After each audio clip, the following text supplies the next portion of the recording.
తీసుకురావాల్సినటువంటి అవసరం ఉంది. శశిధర్ గారు, మీరు చూస్తుంటారు గోశాల తిరుమలలో, తిరుపతిలో ఆ యూనివర్సిటీ దగ్గర ఉంటుంది. నిన్న వాళ్ళు చెప్పిన సమాధానం కూడా వైసీపీ నేతలు, అంటే మేము గోశాల ఒకటి ఏర్పాటు చేసాము, అక్కడి నుంచే గోవుల్ని సంరక్షిస్తున్నాం, ఏదేదో చెప్తున్నారు. నిజంగా తిరుమల టీటీడీకి వస్తున్న అమౌంట్ కానీ మీకు తెలుసు, ఎఫ్డీలు ఎన్ని ఉంటాయో మీకు తెలుసు. ఆ డబ్బుతో నిజంగా ఒక గోశాల కొండ మీద ఎందుకు ఏర్పాటు చేయలేకపోతున్నారు? ల్యాబ్స్ కూడా మొన్న చెప్పారు ఆయన, ఈవో గారు చెప్పారు 75 లక్షలతో ఒక ల్యాబ్ ఏర్పాటు చేసుకోవచ్చు అని. సొంతంగా ఒక ల్యాబ్ ఇలాంటి ఏర్పాటు చేసుకోవచ్చు కదా. కానీ ఇంతకుముందు మీరు అన్నట్టు వస్తున్న డబ్బులన్నిటిని కూడా ఎవరికి వాళ్ళు వాళ్ళ సొంత కార్యకలాపాలకు పక్కదారి పట్టిస్తున్నారు. వీటికి అడ్డుకట్ట చేసే అవకాశం లేదు ఇంకా ఫ్యూచర్లో, ఇంత జరుగుతుంటా కూడా. సంవత్సరానికి దాదాపు 4,000 కోట్ల రూపాయల బడ్జెట్ పైచిలకే భక్తులు ఇస్తున్నాయి. అవును.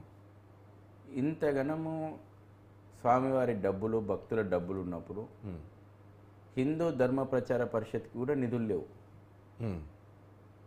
గోశాల పక్కన పెట్టండి వీళ్ళ ఆలోచనలు. తిరుపతి లోపల హిందూ ధర్మ ప్రచార పరిషత్ అనేది ఒకటి హిందూ ధర్మాన్ని ప్రచారం చేయడానికి ఒక వింగ్ ఉంది.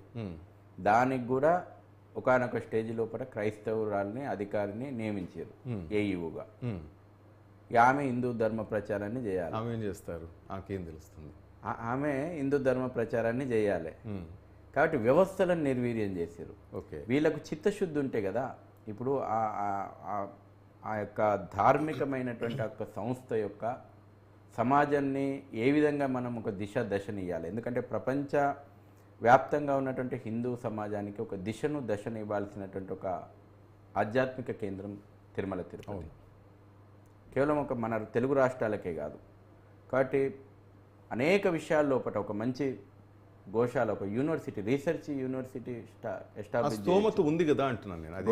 గోవుకు సంబంధించినటువంటి ఒక రీసెర్చ్ యూనివర్సిటీని ఎస్టాబ్లిష్ చేయొచ్చు. వేలాది గోవులతో ఒక అద్భుతమైనటువంటి ఒక గోశాలను ఏర్పాటు చేయొచ్చు. తిరుమల తిరుపతికి సంబంధించినటువంటి అనేక ఇప్పుడు ఉద్యానవనాలు ఉన్నాయి. ఆ పూలు అక్కడి నుంచే వాడతారు, స్వామివారికి అక్కడే తెస్తారు. అట్లనే ఒక గోశాల, అద్భుతమైనటువంటి గోశాల ఏర్పాటు చేసి అదే నెయ్యిని వాడాలి కదా. ఎందుకు ఆలోచన రాదంటే అసలు దేవుని మీద నమ్మకం ఉన్నోడు ఉంటే కదా, అక్కడ దేవుని మీద ఒక భక్తి భయం ఉన్నోడు ఉంటే కదా. సిఫార్సుల లేఖలు, దర్శనాలు, ఎవరి రాజకీయ పబ్బం వాళ్ళు గడుపుకోవడానికి, ఎవరి రాజకీయ రిలేషన్లు వాళ్ళు సంతృప్తి పరచుకోవడానికి, రాజకీయ పునరావాస కేంద్రంగా, ఎవరి వ్యాపారాలు వాళ్ళు లాబింగ్ కోసం ఉపయోగపడే విధంగా దాన్ని మార్చుకున్నారు. గతంలో చూస్తున్నాం మనం అనేక విషయాలు. దర్శనాల విషయంలో కూడా మనకు వెలుగు చూసిన అనేక విషయాలు. ఎస్వీబీసీ ఛానల్ పెట్టారు. ఎస్వీబీసీ ఛానల్ లోపల కూడా నిధుల కుంభకోణం విషయం బయటకు వచ్చింది. చివరికి లిటరేచర్లో కూడా యేసును పొగుడుతూ ఆర్టికల్స్ వచ్చినాయి టీటీడీ లిటరేచర్ లోపల.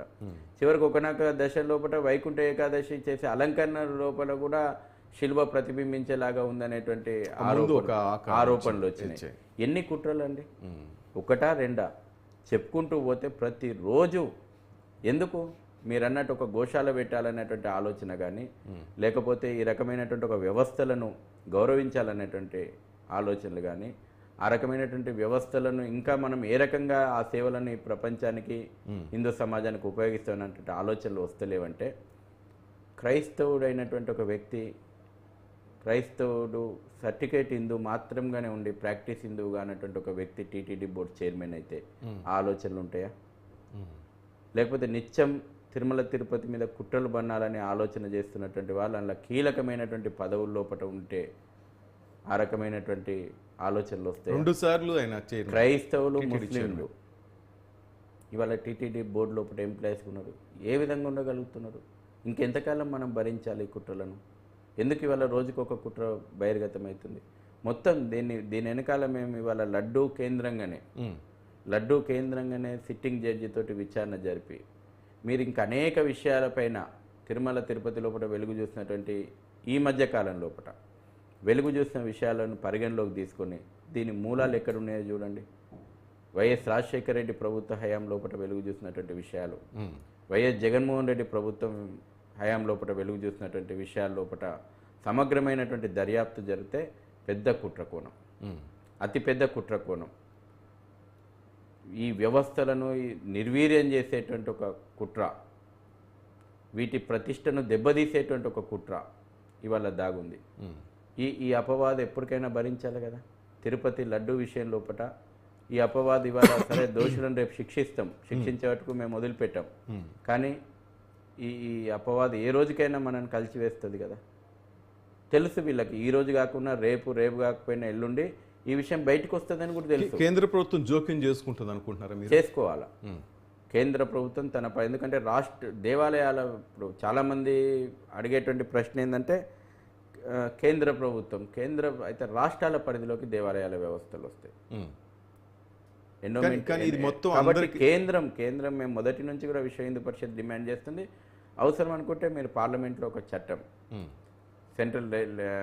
కేంద్ర చట్టం తీసుకొని రండి, ఏ రకమైనటువంటి అమెండ్మెంట్స్ చేస్తారో చేయండి. ఎందుకంటే రాష్ట్ర ప్రభుత్వాలకు వదిలేసేస్తే ఒక్కో రాజకీయ పార్టీ ఉన్నప్పుడు ఒక్కొక్క భాగవతం అది వస్తుంది. కరెక్ట్. ఇవాళ డిఎంకే తమిళనాడు లోపల డిఎంకే ఉన్నది, ప్రముఖ వేల సంవత్సరాల చరిత్ర ఉన్నటువంటి దేవాలయాలను కూల్చేస్తుంది. తమిళనాడు రాజచిహ్నమే గాలిగోపురం. అవును. ఇవాళ వాళ్ళు అధికారంలో ఉన్నటువంటి వాళ్ళు ఓపెన్గా చెప్తున్నారు సనాతన ధర్మాన్ని ఎరాడికేట్ చేస్తామని చెప్పేసి. తర్వాత ఇవాళ ఇటు అనేక విషయాలు వెలుగు చూస్తున్నా కానీ ప్రభుత్వాలు ఎందుకు చర్యలు తీసుకుంటాయి? ఇవాళ కేరళలో ఏంది? కేరళలో మనం చూసినాం అయ్యప్ప స్వామి దేవాలయం యొక్క పవిత్రతను దెబ్బతీయడానికి స్వయంగా రాష్ట్ర ప్రభుత్వమే కుట్రలు వాడినటువంటి విషయం. స్వయంగా రాష్ట్ర ప్రభుత్వం అక్కడ ఏ రకమైనటువంటి భక్తుల పట్ల ప్రవర్తించినటువంటి విధానం, ఈ రకంగా చెప్తూ తమిళనాడు లోపల చూస్తున్నటువంటి అనేకమైనటువంటి ఘోరాలు, ఆంధ్రప్రదేశ్లో మొన్నటి వరకు చూసినటువంటి ఘోరాలు, ఇవాళ కూడా ఇక్కడ కూడా తెలంగాణలో కూడా ఇవాళ గత ప్రభుత్వం కానీ ఇప్పుడు ఈ ప్రభుత్వం కానీ దేవాలయాల వ్యవస్థ మీద మీరు అసలు మీ చర్యలేంది? ఇప్పటివరకు ఇక్కడ రివ్యూ చేసిండండి. ఇంత కాంట్రవర్సీ నడుస్తుంది. తెలంగాణ ప్రభుత్వం ఎందుకు రివ్యూ చేయలే? ప్రసాదాలకు ముడి పదార్థాలు ఎవరిస్తున్నారు? ఎక్కడి నుంచి వస్తున్న చెక్ మొన్న గత సంవత్సరము కర్మన్ ఘట్ ఇక్కడే ఉంటుంది. కర్మన్ ఘట్ హనుమాన్ దేవాలయము పొద్దునే భక్తులు ఒకరిని తరిమిండ్రు. ఎందుకనంటే వాడు రక్తపు మరకలు షెట్ వేసుకొని వచ్చి దేవునికి పూలు ఇస్తున్నాడు. అంటే పొద్దున్నే మటన్ షాపు లేకపోతే బీఫ్ షాపుల నుంచో నిద్రలేసి వచ్చి ముఖం కూడా కడుక్కోకుండా తీసుకొచ్చి పూలు ఇచ్చిపోతున్నాడు. ఆ పూలు దేవునికి వేయాలి. ఎవడు సప్లయరు? ఎక్కడి నుంచి వస్తున్నది? హిందూ దేవాలయాల వ్యవస్థ ఉందంటే అక్కడ హిందూ దేవాలయాల్లో పనిచేసేటట్టు వ్యక్తులు కానీ ఆ దేవాలయాల పరిసరాల్లో కానీ హిందువులే ఉండాలి. అంటే మీరు చెప్తున్నట్టు సద్గురు చెప్పినట్టుగా మీరు అన్నట్లు ఆలయాల నిర్వహణ భక్తులకే అప్పగించాలన్నారు కదా, ఒకవేళ జరిగితే నిజంగా మార్పులు వస్తాయంటారా? తప్పకుండా. ఎందుకంటే నేను ఒక ఆధ్యాత్మిక భావనతోటి పనిచేయాలనుకుంటా.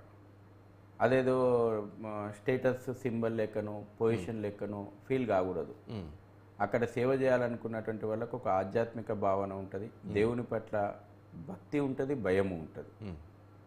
ఈ రెండు లేని కారణంగా కదా ఈ రకమైనటువంటి పాపులు ఈ పాపులకు దేవుడు అంటే వెంకటేశ్వర స్వామి అంటే భయము లేదు, భక్తి లేదు. కాబట్టి ఈ పాపులు ఇట్లా చేస్తున్నారు, ఇట్లా చేసిండ్రు. రాబోయే రోజుల్లోపట పూజ్య స్వామీజీలు, అందుకే నేను మొదటగా మీతో చర్చలో ఓపెన్గా అన్నా, కేవలం ఇది మనము 1800 సంవత్సరం తర్వాత ఎండోమెంటు మద్రాసు రెజిమెంట్ లోపల ఎండోమెంటు యాక్ట్ తీసుకొచ్చిన తర్వాతనే ఈ దేవాలయాలకు ఒక ఈ వ్యవస్థలు లేవు. కొన్ని వేల సంవత్సరాలుగా ఈ కొన్ని వ్యవస్థలు దేవాలయాల వ్యవస్థను ముందుకు తీసుకుపోవడానికి ఆ రకమైనటువంటి వ్యవస్థ నిర్మాణం అయి ఉన్నది. తిరుపతినే తీసుకుందాం, నాకు తెలిసి నెంబర్ అటు ఇటు ఉండొచ్చు, ఇట్ మే బి 54 రకాలైనటువంటి వ్యవస్థలు ఉన్నాయి. సాక్షాత్తు మనం విన్నటువంటి ఘోరమైనటువంటి విషయాలు ఏంటంటే ఈ అధికారులు ధర్మారెడ్డి లాంటి ఈ అహంకారి దేవుని పట్ల విశ్వాసం లేనటువంటి ఇటువంటి వ్యక్తులు పోయేసేసి గర్భగుడి లోపల ప్రధాన అర్చకులను పట్టుకొని రారా పోరా అని మాట్లాడినటువంటి సందర్భాలు ఉన్నాయని స్వయంగా వాళ్ళు చెప్పారు కదా. ఇంతకంటే ఘోరం ఇంకేమైనా ఉంటుందండి? గర్భగుడి లోపల ప్రధాన అర్చకులను పట్టుకొని రారా పోరా అని మాట్లాడినటువంటి అధికారులు ఇవాళ ఒళ్ళు దగ్గర పెట్టుకొని దేవుని మీద భక్తి ఉంటుందని ఎట్లా అనుకోవాలి?